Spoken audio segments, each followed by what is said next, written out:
দাদু যে কেমন আছো? দাদু কি অবস্থা? এই তো নাতিরা ভালো আছি, তোমরা কেমন আছো? হ্যাঁ দাদু ভালো আছি।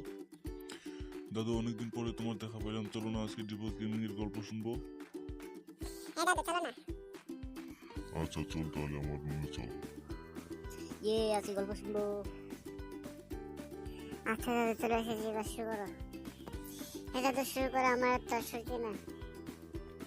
আরে দাঁড়া দাঁড়া, এত অধৈর্য হয়ে যাচ্ছে কেন? হ্যাঁ দাদু শুরু করো। সে অনেকদিন আগের কথা, তখন আমি নতুন নতুন ইউটিউবে আসি, এসে দেখি ডিভোর্স গেমিং এর ভিডিও। সেই ভিডিওতে ছিল প্রেমিস নামে একটা ছেলে, আর ছিল বিলকিস নামে একটা মেয়ে। দেন কালকে টাকা দিয়ে দিমুনে। কি রে প্রেমিস, তুই আমাদের কলেজে পড়ালেখা কইরা তুই ফুটপাতে এসে 20 টাকা সিঙ্গারা খাইতেছস, তাও আবার বাকিতে? আহারে, তোর জন্য আমার অনেক কষ্ট হয়। আচ্ছা চল তুই আমার সাথে, আমি তোরে আজকে একটা 5 স্টার হোটেলে নিয়ে খাওয়ামু। প্রিমিস গরিব হওয়ার কারণে কলেজের ছেলেমেয়েরা প্রিমিসকে নিয়ে অনেক মজা করে, অপমান করে। আজকে কলেজের একটি বড়লোক মেয়ে বিলকিস প্রিমিসকে বাকিতে সিঙ্গারা কিনতে দেখে ফেলে, আর সেটা দেখে সে প্রিমিসের সাথে মজা নিতে থাকে আর অপমান করতে থাকে। প্রেমিস, মানলাম তুই গরিব ফকির, তো কি হইছে? আমার কাছে তো অনেক টাকা আছে, প্রতিদিন কুত্তারে খাওয়াই, আজকে তরে খাওয়ামু। আমি তোরে যেই রেস্টুরেন্টে নিয়ে যাইতাছি এইটা তুই জীবনে চোখেই দেখোস নাই। বিলকিস প্রিমিসকে যে রেস্টুরেন্টে নিয়ে যাবে সেটার নাম শুনে প্রিমিস রাজি হয়ে যায়। প্রিমিসের কোনো ধারণাই ছিল না ওই রেস্টুরেন্টে যাওয়ার পর যে কি একটা ঝাটকা খেতে হবে, কারণ এই রেস্টুরেন্টের মধ্যে বিলকিসের বয়ফ্রেন্ড বসেছিল আগে থেকেই। বিলকিস, এই প্রিমিস তোমার সাথে কি করে? এই ফকিররে তোমার সাথে রেস্টুরেন্টে কেন নিয়ে আইছো? আজকে কুত্তার জায়গায় এই ফকিরনের পোলা প্রিমিস রে কি খাওয়াইবা নাকি? শান বেবি, এমনিই নিয়ে আসছি ওরে। ওই দেখুক আমাদের মতো বড় লোকেরা কত দামি রেস্টুরেন্টে খাওয়া দাওয়া করি। ওই বুঝুক ওর কোনো ক্ষমতাই নাই আমাদের সাথে মিশার। ও যে কয় টাকা মাসে কামায় তত দিয়ে রেস্টুরেন্টে একবেলা খাবারও পাওয়া যাবে না। আচ্ছা তুমি আমার এখানে এসে বসো, আমি ওয়েটারকে ডাক দেই। এ ওয়েটার, এদিকে আসো। এরপর ওয়েটার তাদের অর্ডার নেওয়ার জন্য আসে। আজকে আমরা প্রেমিসের জন্য স্পেশাল কিছু অর্ডার করব, জীবনে তো খাই নাই। বসেছিল আগে থেকেই। বিলকিস, এই প্রিমিস তোমার সাথে কি করে? এই ফকিররে তোমার সাথে রেস্টুরেন্টে কেন নিয়ে আইছো? আজকে কুত্তার জায়গায় এই ফকিরনের পোলা প্রিমিস রে কি খাওয়াইবা নাকি? শান বেবি, এমনিই নিয়ে আসছি ওরে। ওই দেখুক আমাদের মতো বড় লোকেরা কত দামি রেস্টুরেন্টে খাওয়া দাওয়া করি। ওই বুঝুক ওর কোনো ক্ষমতাই নাই আমাদের সাথে মিশার। ও যে কয় টাকা মাসে কামায় তত দিয়ে রেস্টুরেন্টে একবেলা খাবারও পাওয়া যাবে না। আচ্ছা তুমি আমার এখানে এসে বসো, আমি ওয়েটারকে ডাক দেই। এ ওয়েটার, এদিকে আসো। এরপর ওয়েটার তাদের অর্ডার নেওয়ার জন্য আসে। আজকে আমরা প্রেমিসের জন্য স্পেশাল কিছু অর্ডার করব, জীবনে তো খাই নাই এগুলা।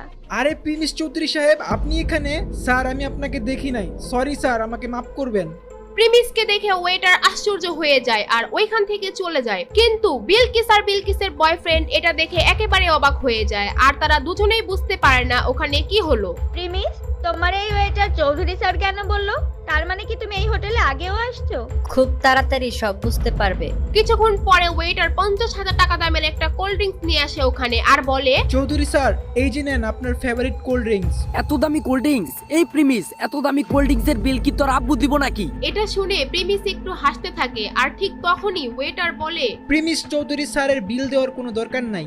মানে কি? হোয়াট? 20 টাকার সিঙ্গারা বাকিতে খাওয়া প্রিমিসের কাছ থেকে 50,000 টাকার কোল্ড ড্রিঙ্কস এর টাকা ওয়েটার কেন নিচ্ছে না? ওয়েটার প্রিমিসকে চৌধুরী স্যার কেনই বা বলতেছে? কে এই প্রিমিস? জানতে চাইলে দিবস গেমিং এর ফুল ভিডিওটি দেখতে থাকুন। প্রিমিস খুব সাধারণ একটি ছেলে, সব সময় ময়লা সেলাই করা জামা কাপড় পরে কলেজে আসতো। প্রিমিস কলেজে পড়াশোনার পাশাপাশি একটি রেস্টুরেন্টে ফুড ডেলিভারির কাজ করে, সেখানে সে মাত্র 8,000 টাকার বেতন পায়। আর মজার ব্যাপার হলো প্রিমিস যে কলেজে পড়ে সেখানে তার একটি গার্লফ্রেন্ডও ছিল, আর তার নাম হলো সুনাইরা। তো একদিন সন্ধ্যাবেলা যখন প্রিমিস তার ফুড ডেলিভারির কাজ শেষ করে বাসায় যাবে, ঠিক তখনই তাদের রেস্টুরেন্টে একটি অর্ডার আসে, আর তখন সেই রেস্টুরেন্টের ম্যানেজার প্রিমিসকে ডাকে এবং বলে, এই প্রিমিস দাঁড়াও, একটা খাবারের অর্ডার আসছে, এটা তুমি ডেলিভারি দিয়ে আসো। স্যার আমার তো ডিউটির টাইম শেষ, আর আমি এখন অনেক ক্লান্ত। কলেজ থেকে ফিরে এখনো কিচ্ছু খাই নাই, আমার কলেজের অ্যাসাইনমেন্টও বাকি আছে। স্যার আপনি এই অর্ডারটা অন্য কাউরে দিয়ে গিয়ে ডেলিভারি করাই দেন। তোমার তো সাহস কম না, তুমি আমার মুখের উপর তর্ক করো। আমাদের বাকি ফুড ডেলিভারি বয়েরা এখন বিজি আছে, এটা তোমারই এখন দিতে হবে। স্যার এখন আমার খুব দুর্বল লাগতাছে, না হলে আমি ডেলিভারিটা দিয়ে আসতাম। আর এই অবস্থায় সাইকেল চালা যেতে হয়তো আমি পারবো না। তোমাকে চাকরি দেওয়া আমার ভুল হয়েছে। কোনো কাজ দিলে তুমি এমন ফালতু অজুহাত দেখাও। চাকরি থেকে বাদ দিলে তখন দেখা যাবে চাকরি কোথায় পাও। তুমি চালো আমার বাইকটা নিয়ে খাবারটা পৌঁছে দিয়ে আসো।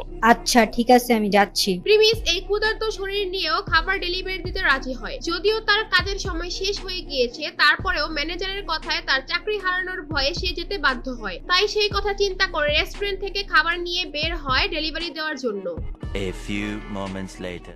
আরে কত সুন্দর বাইক! ইস, এরকম একটা বাইক যদি আমার থাকতো, এই বাইক দিয়ে সোনাইরাকে নিয়ে ঢাকা শহরের অলিতে গলিতে নিয়ে ওকে ঘুরতাম।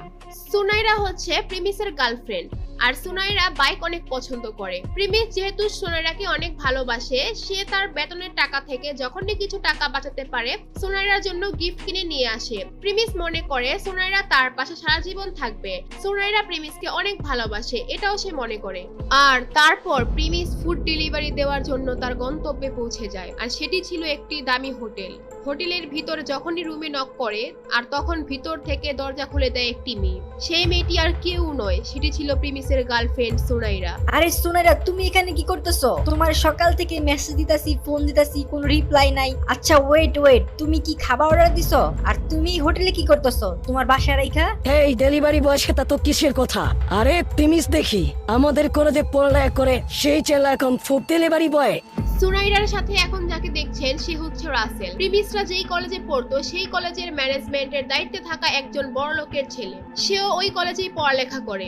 সোনাইরা, তুমি এখানে কি করতেছো ওর সাথে? তুমি আমার মেসেজে রিপ্লাই দিচ্ছ না, ফোন ধরতেছো না, আর এখন তুমি এখানে বসে আছো ওর সাথে। সুনাইরার তখন আর কিছু লুকানোর থাকে না, তাই সুনাইরা বলে, তোর সাথে আমার ব্রেকআপ। তোর মতো ফকুন্নির সেলদের সাথে ওদিন রিলেশন করছি, এটা তোর ভাগ্য।